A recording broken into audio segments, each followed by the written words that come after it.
Olá, seja muito bem-vindo ao Começo Conversa, um programa de entrevistas diferente, um bate-papo franco, aberto, sem censura. O Começo Conversa é transmitido por 3 emissoras, Supercanal TV, UNEC TV e TV Sistec. Ele também pode ser acompanhado pelas redes sociais. Assumir uma vocação e aceitar desafios não costuma ser uma tarefa das mais fáceis. É preciso estar disposto a enfrentar as dificuldades com a certeza de que os obstáculos e os degraus existirão sim, mas com a convicção de que serão parte de uma caminhada de êxitos. Nosso convidado especial de hoje vem atuando dessa maneira ao longo de sua jornada. Ele é o primeiro filho de uma família de 5 irmãos. Nascido na zona rural de Mutum, no interior de Minas, ocupava o tempo ajudando seu pai com os afazeres da roça. Mas aos 19 anos decidiu seguir um caminho diferente e ingressou no seminário. Não parou mais de estudar até se transformar em um sacerdote. E hoje é reconhecidamente um dos mais notórios da Diocese de Caratinga, com importantes trabalhos realizados na nossa comunidade. Mas daí já você vai saber quem é o nosso convidado especial de hoje.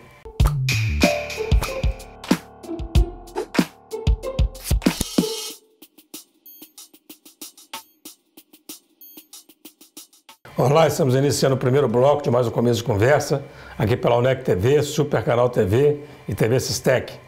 Vamos agora ao quadro Você na Tela, do Começo de Conversa. Oi, gente, da telinha para telinha, né? Sou Raquel Borsari, aqui do Supercanal, e sou uma telespectadora assídua do Começo de Conversa. Primeiro que eu sou uma admiradora do talento do Eugênio entrevistando, ele consegue realmente tirar das pessoas o seu melhor, elas compartilham com a gente as experiências de vida profissionais e pessoais, isso nos inspira no dia a dia e Eugênio tem esse dom, esse talento de conduzir como ninguém uma entrevista, porque eu estou sempre ligadinha junto com vocês. Os nossos agradecimentos à jornalista Raquel Borsari, muito obrigado pela sua participação. Você também pode aparecer aqui no Começo de Conversa, envie a sua sugestão, seus comentários, grave seu vídeo e envie para o WhatsApp 033 98899 2831.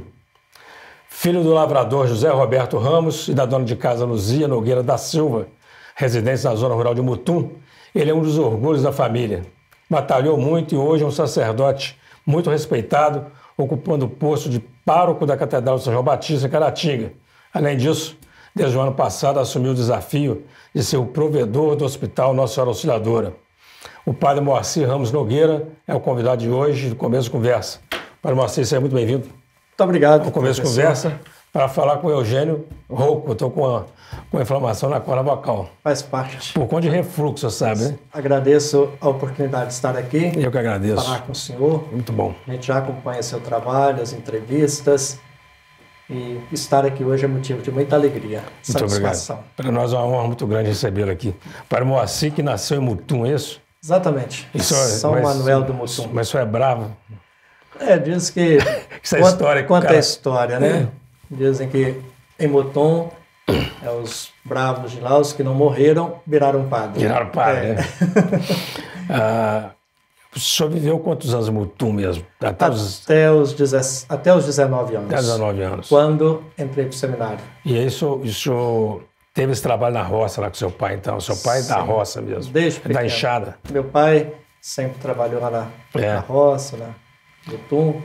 E uma coisa que eu aprendi desde cedo com meu pai, com minha mãe, com meus irmãos, com minha família, é ser uma pessoa muito responsável. Eu lembro que quando eu estudava, criança, até a 4ª série, ia para a escola, quando chegava, estava sempre ajudando meus pais. E quando terminei a 4ª série, parei de estudar. Fiquei um período de 7 anos fora da escola, e nesse período entrei na escola do trabalho juntamente com meu pai.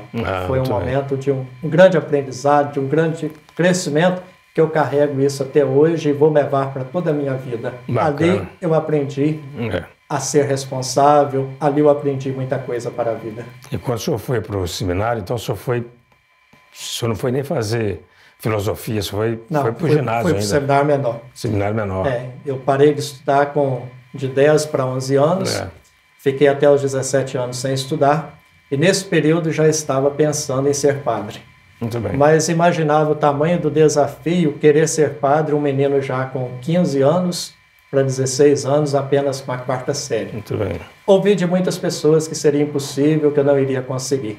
Mas tendo esse desejo de entrar para o seminário, voltei a estudar, fazer a 5ª série. Que bacana. Lá pertinho de casa, um distrito chamado Roseiral. Roseiral. E quando estava terminando a 7ª série, já muito engajado na vida de comunidade, recebi um convite do padre Demerval Alves Botelho, que é o primeiro padre filho de Mutum, que pertence à Congregação dos Missionários Sacramentinos de Nossa Senhora. Muito bem. Se eu não toparia no ano seguinte fazer uma experiência no seminário.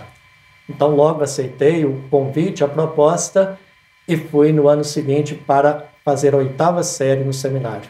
Então fiz 4 anos de seminário menor. E seminário menor onde? Isso. Fiz um ano em Matosinhos. Matosinhos. E depois retornei aqui para mais perto de Mutum, para Manhumirim, onde fiz o 1º, 2º e o 3º ano do ensino médio. Muito bem. No seminário menor. Isso. Seminário maior, você já fez aonde? Caratinga? Seminário maior eu iniciei logo após o término do 2º grau. Foi quando eu iniciei o curso de filosofia em Belo Horizonte. Em Belo Horizonte. Belo Horizonte. Então o senhor é formado em Belo Horizonte? Isso, em Belo Horizonte eu fiz licenciatura e bacharelado em filosofia. Muito bem. E quando estava terminando o curso de filosofia, já convivendo mais com os padres da Diocese de Caratinga, através do padre Silas, que era o pároco de Mutum, eu tomei a difícil decisão de discernimento vocacional, de pedir dispensa da Congregação dos Missionários Sacramentinos de Nossa Senhora, a quem eu pertenci por 7 anos, muito bem. Para ingressar no Seminário Diocesano de Caratinga.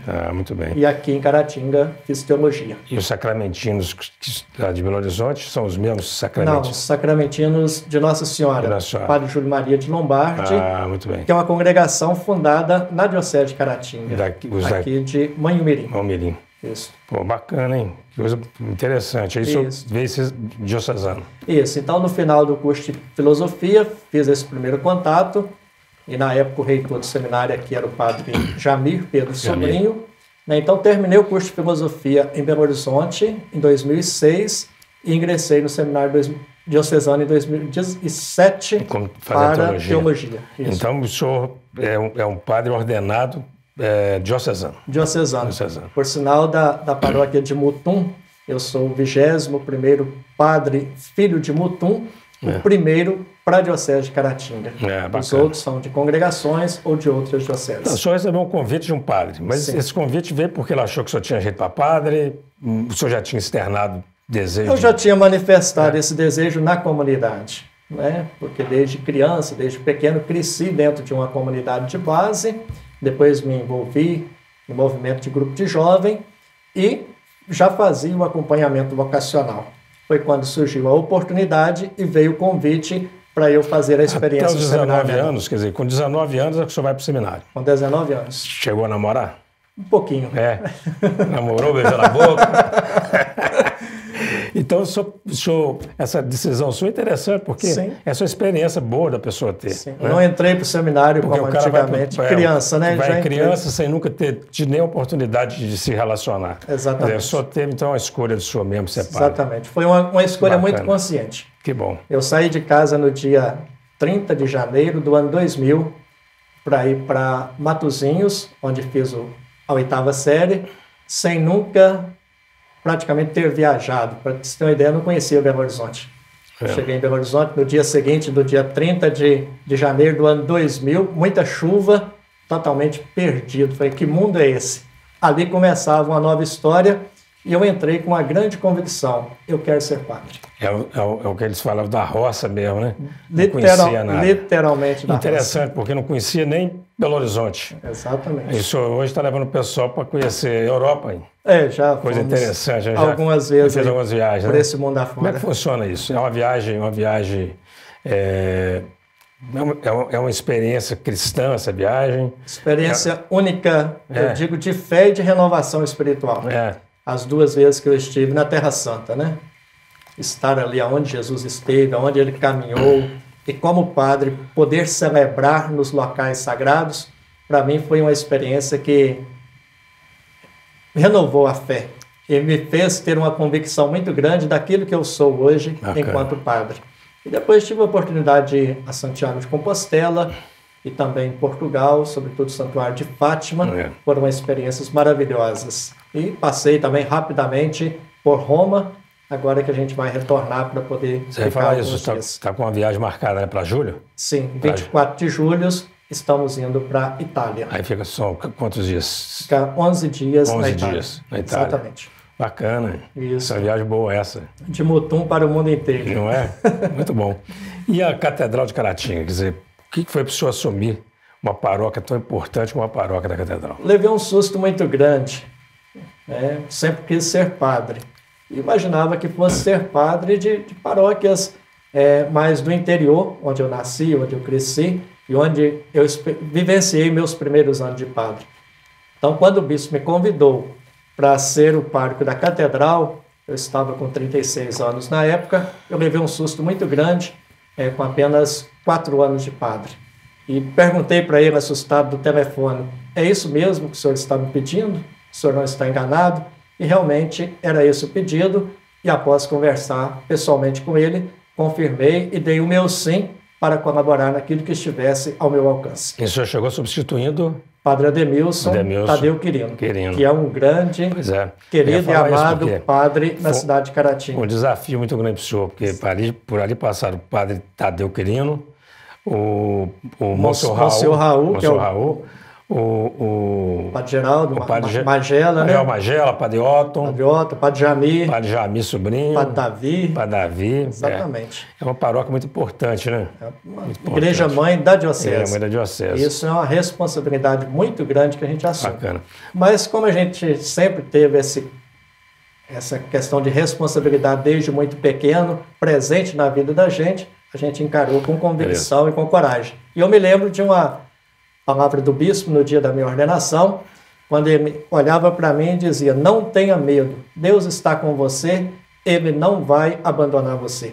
Então, sempre que eu assumo esses grandes desafios, eu lembro dessa palavra do bispo no dia da minha ordenação. Do bispo Dom Emanuel. Dom Emanuel. Já era Dom Emanuel. Exatamente. Bacana. Para não fazer um rápido intervalo, eu quero falar, só passou por 2 paróquias rapidinho, não foi? Passou por Iapu, passou por São João do Oriente. São João do Oriente. E eu quero falar rapidinho disso, porque nós temos outros assuntos para a gente falar nessa entrevista aqui. Os assuntos são muitos, você não sai daí.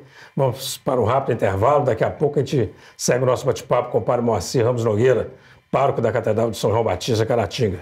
Nós voltamos já já.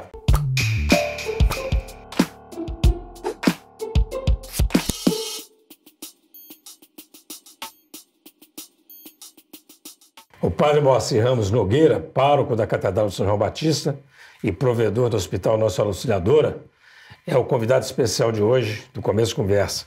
Nós terminamos o primeiro bloco falando da sua chegada aqui na paróquia da Catedral e queria que o senhor falasse rapidinho sobre a sua passagem por Iapu e São João do Oriente. Eu fui ordenado padre no dia 20 de agosto e designado para ser vigário paroquial da paróquia Santo Estevão, em Iapu. E logo surgiu a necessidade do pároco da época de Iapu assumir a paróquia de São João do Oriente. Então, fui designado também vigário paroquial de São João do Oriente. Então, foi uma experiência bonita, bacana, juntamente com o padre Egnaldo, auxiliando nas 2 paróquias, né? Um momento muito especial, porque foram meus primeiros meses de padre. Bacana. Eu cheguei no Iapu e São João do Oriente com pouco mais de 20 dias de padre.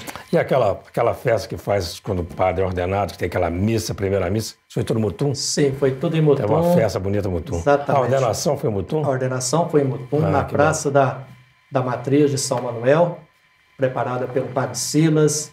Né, uma multidão estava presente na minha ordenação.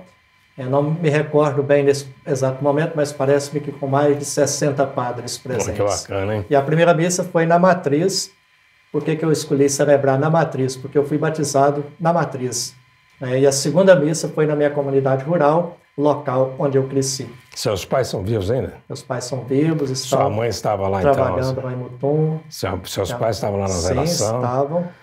Não tem um momento que a mãe encontra com o filho, tem alguma coisa Sim, geralmente entra na procissão de entrada e logo após a unção das mãos, ela é atada por uma fita. Isso. E quando a gente levanta, as mãos são desamarradas pela mãe e a gente mostra as mãos ungidas para o povo presente. É um momento muito emocionante. É emocionante, sim. Emocionante. E para a mãe também de muito orgulho, né? Também para os pais, para toda a família, para a comunidade de um modo geral. Né? E um fato que marcou muito o dia da minha ordenação, além desse gesto da entrega dos pais, do filho, para a missão da igreja, foram os padres que me revestiram das vestes sacerdotais.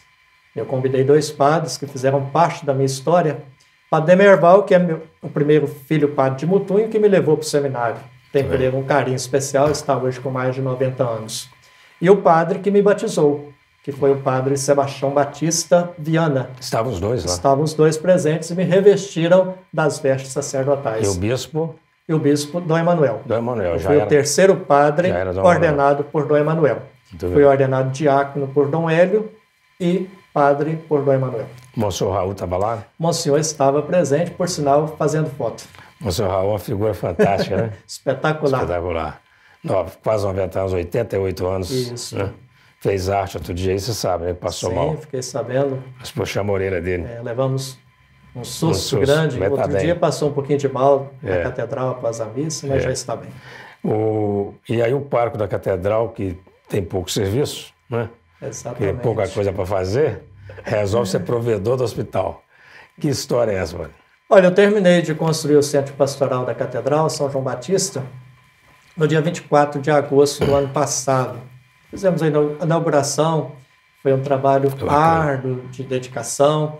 A paróquia já esperava por esse momento há bem tempo, né? Então foi uma dedicação muito grande para entregar aquele centro pastoral pronto, que era um sonho da comunidade e algo que faz parte da minha vida, porque gosto também desse movimento.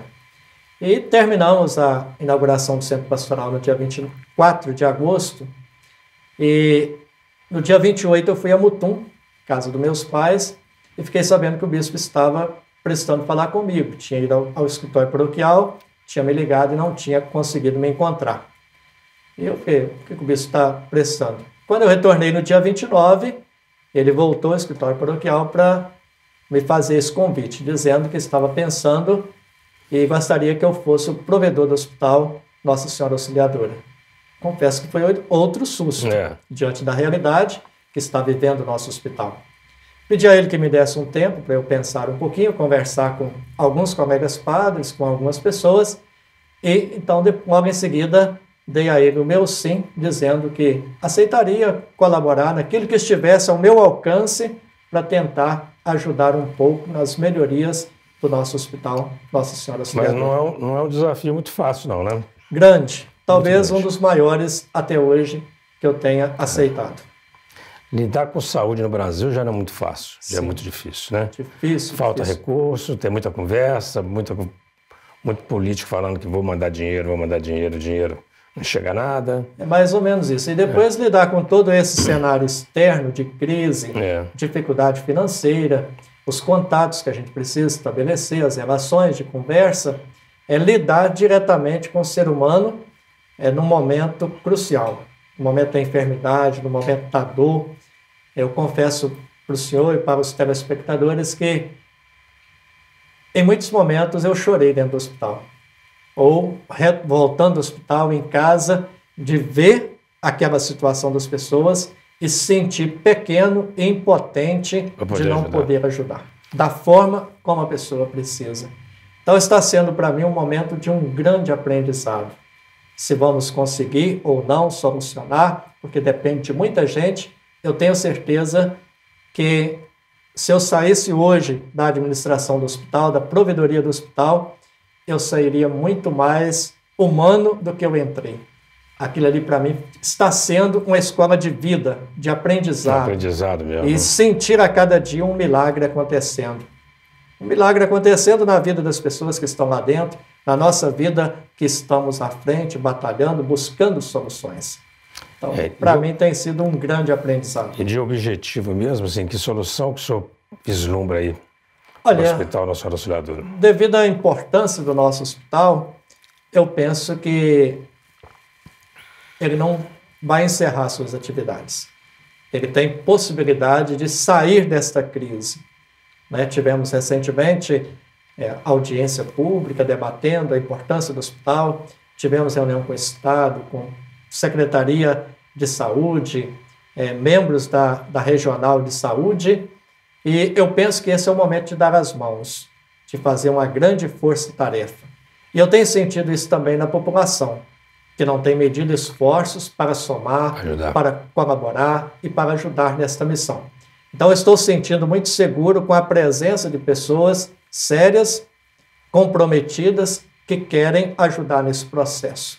Recentemente, recebi uma visita do Dr. Consuelo, magistrado respeitado em Caratinga, que foi ao hospital, colocar à disposição nossa como ajuda, mão de obra do presídio, a padaria da APAC, a marcenaria da APAC,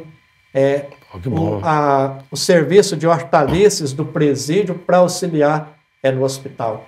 E quando expus para ele a real situação, eu percebi o quanto ele ficou preocupado e interessado em somar conosco nesta missão tão nobre, tão especial, que é de cuidar, de salvar vidas. Eu penso que para tudo tem um jeito, embora seja muito difícil, seja custoso. Em algum momento a gente chora, mas depois a gente consegue superar e sorrir pelas conquistas ali alcançadas. Como está o índice de ocupação do hospital hoje? Nesse exato momento, o índice é baixo, devido à falta de recursos. Talvez não chegamos em determinados momentos a 50%. Temos uma estrutura fantástica, capaz de fazer acontecer, mas até devido à questão de responsabilidade, semanas atrás nós tomamos a decisão de internar somente urgências e emergências. E isso caiu a taxa de ocupação do hospital. Mas eu acredito que em breve a gente vai conseguir retomar esse processo na sua totalidade, se não chegando a 100%, pelo menos a 70% ou 80%, quem sabe, e talvez fazendo até algum processo de readequação dentro do hospital, com a redução de leitos e de serviços que não são tão expressivos para a região e assim podermos atender melhor. Muito bem, nosso tempo aqui terminou e a gente vai para um rápido intervalo. Eu quero falar ainda sobre outras experiências de padre do senhor, mas quero voltar no terceiro bloco, ainda falando do hospital, sobre a participação dos municípios vizinhos. O hospital é um hospital regional. Sim. É isso? Você tem uma região. São 13 municípios. Então, qual que é a participação de cada município disso, se participa ou não? Você não sai daí, a conversa está muito interessante. Nós vamos para um rápido intervalo, daqui a pouco nós voltamos para terminar aqui o nosso bate-papo com o padre Moacir Ramos. É já já.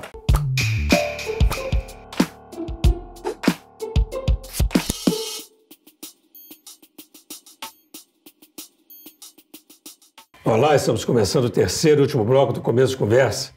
Hoje recebendo aqui o padre Moacir Ramos Nogueira, pároco da Catedral de São João Batista e provedor do Hospital Nossa Senhora Auxiliadora. Padre Moacir, nós estamos falando sobre o hospital e eu queria saber o seguinte, a participação dos municípios, além de ficar enviando só paciente para o hospital regional. A nossa microrregião é formada por 3 municípios que usam o nosso hospital. Em setembro de 2017, foi firmado um acordo com o Ministério Público, chamado Termo de Ajustamento de Conduta, onde ficou definido que cada município deveria repassar ao hospital R$1 per capita.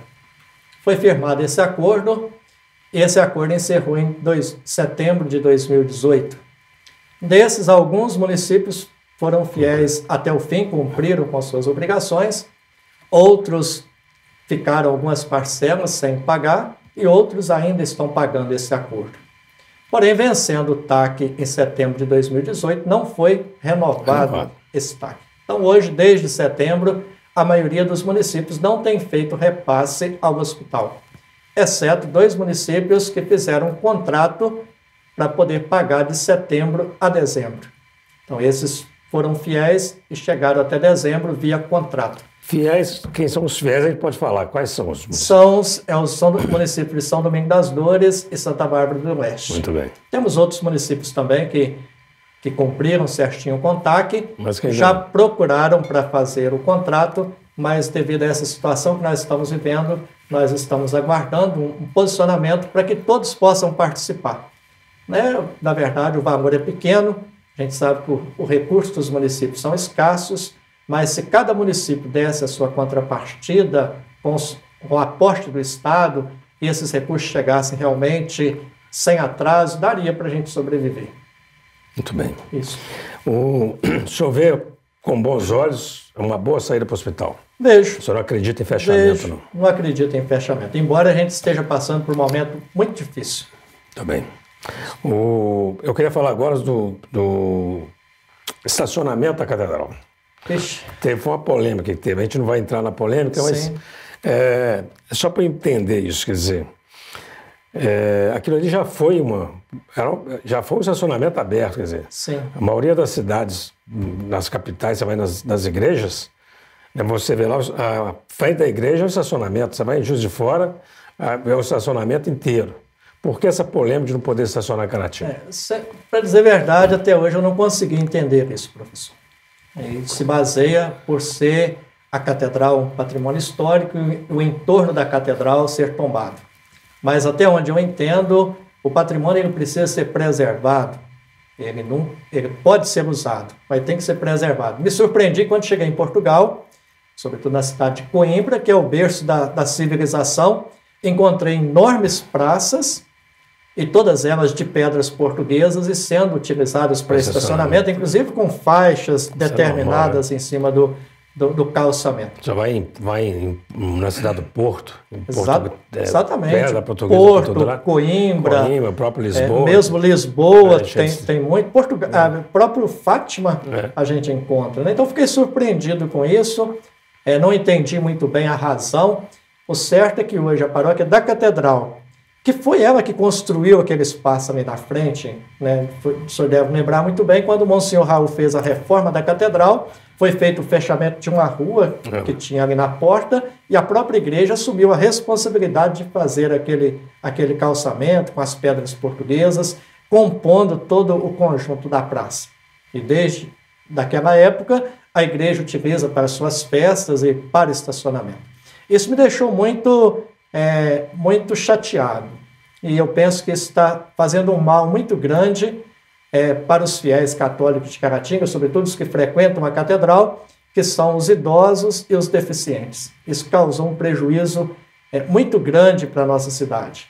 E, na minha humilde compreensão, eu penso que isso repercutiu muito mal para as autoridades de Caratinga fora da nossa cidade.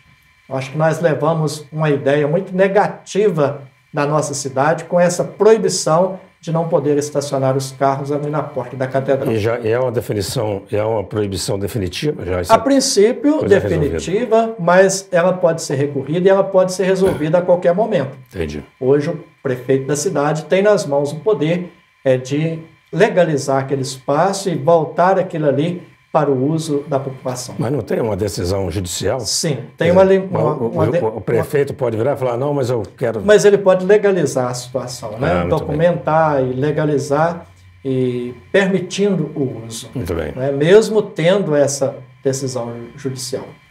Né? E depois as nossas próprias festas que são realizadas ali na porta da igreja, né? A dificuldade, às vezes, com a liberação dos alvarás, né? Que pela primeira vez a gente teve que pagar taxa de alvará para montar ali as nossas barraquinhas, né? Eu acho que isso não precisava acontecer, não. Pela importância que tem a Diocese de Caratinga nesta cidade, pela história, como tudo aconteceu. Aliás, a sede da Diocese é Caratinga, mas na verdade seria Manhuaçu ou Carangola, que na época tinha mais condições e foi trazido para Caratinga. Eu penso que isso deu um suporte muito grande para o crescimento da nossa cidade. Muito bem. Vamos voltar agora na sua atuação como padre mesmo. Eu queria pegar a sua experiência. O senhor foi para o seminário a convite, já com uma vocação bem definida, né? O senhor, inclusive, foi terminar no seminário menor. Para ir para o seminário menor, você ainda foi estudar numa escola para poder terminar. Sim.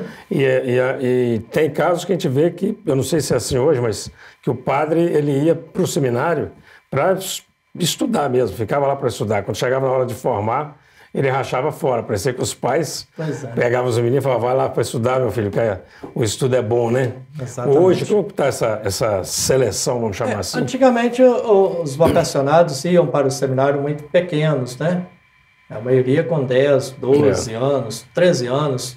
Talvez não tinham nem a oportunidade de escolher o que estavam querendo para a vida. Era o pai que, ou a mãe, ou a família que precisava, eu quero ter um filho padre. E pegava aquele menino e levava para o seminário. Então, o índice de desistência era muito grande.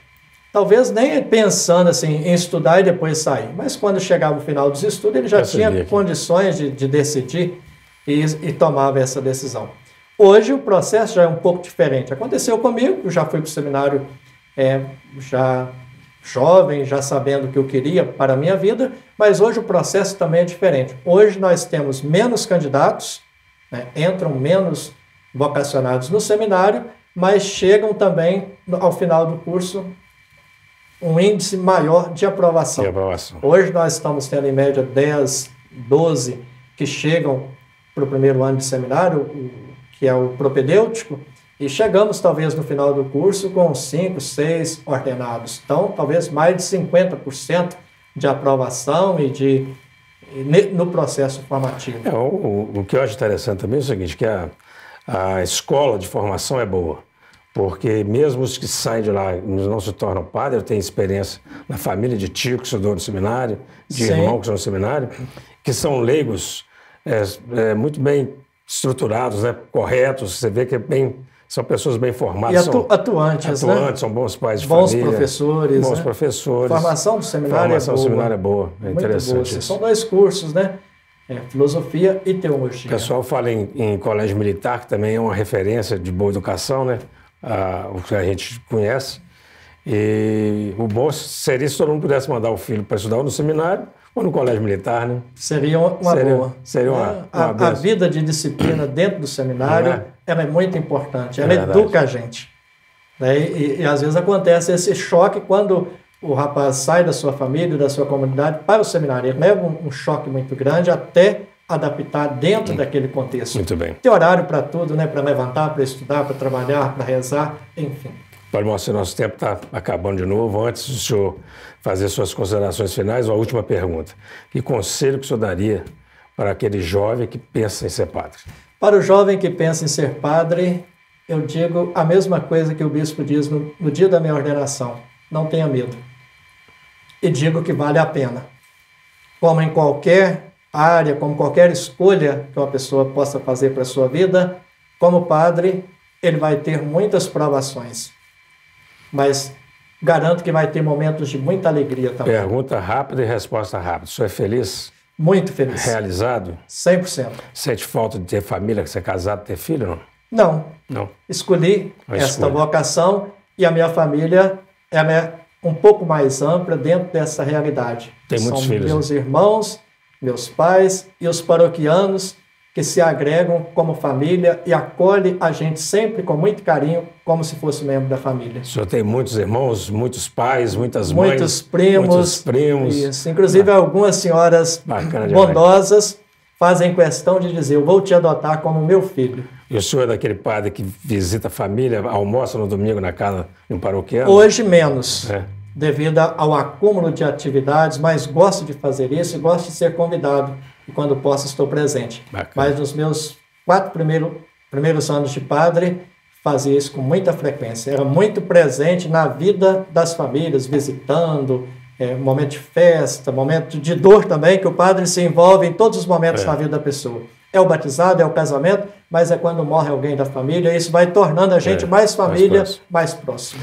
Padre Moacir, o senhor vai agora se dirigir a essa câmera aqui, deixar aí o seu recado final para os telespectadores da UNEC TV, Supercanal TV, TV Sistec e os nossos internautas.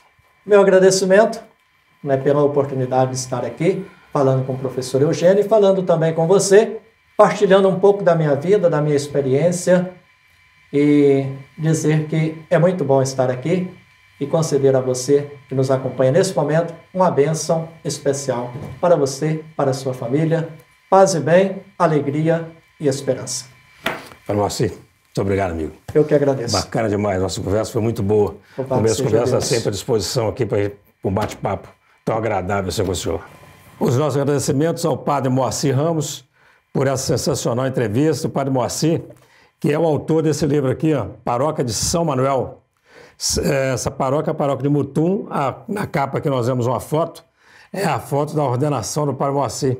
Esse livro pode ser encontrado em Mutum ou na Casa Paroquial em Caratinga. E a você que nos acompanhou, mais uma vez, muito obrigado pela audiência, pela atenção e até o nosso próximo encontro, se Deus quiser.